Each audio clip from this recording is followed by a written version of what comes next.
Welcome back. हम लोग already ये पढ़ रहे हैं कि एग्जैक्टली एनिमल किंगडम को अलग अलग फाइलम्स में क्लासिफाई करने के लिए what are the basis of classification.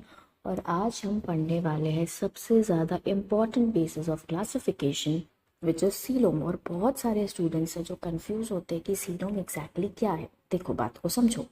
अगर कोई भी ऑर्गेनिज्म को मैं काटूँ हॉरिजेंटली इस तरीके से और उसको अगर मैं देखूँ तो सबसे बाहर क्या आएगा, सबसे बाहर आएगा आपका बॉडी वॉल, करेक्ट। और सबसे बीच में सेंटर में क्या रहेगा, आपका डाइजेस्टिव सिस्टम, करेक्ट है।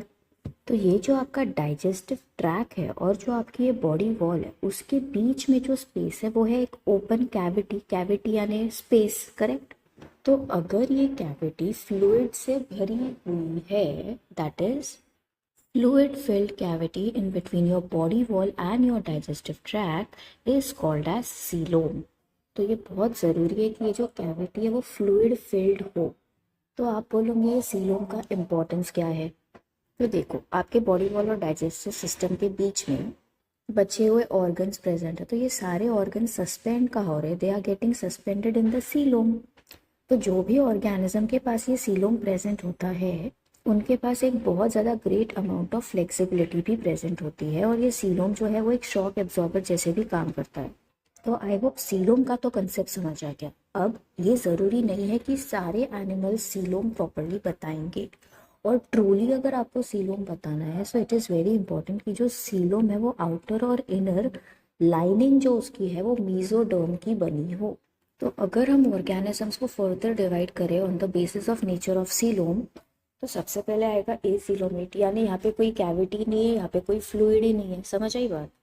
तो जो सबसे ज़्यादा लोअर लेवल पे एनिमल्स होते हैं जो बिल्कुल भी मॉडिफाइड नहीं है, बिल्कुल भी कॉम्प्लेक्स नहीं है, वो लोग क्या रहेंगे, वो ए सीलोमेट इन नेचर रहेंगे।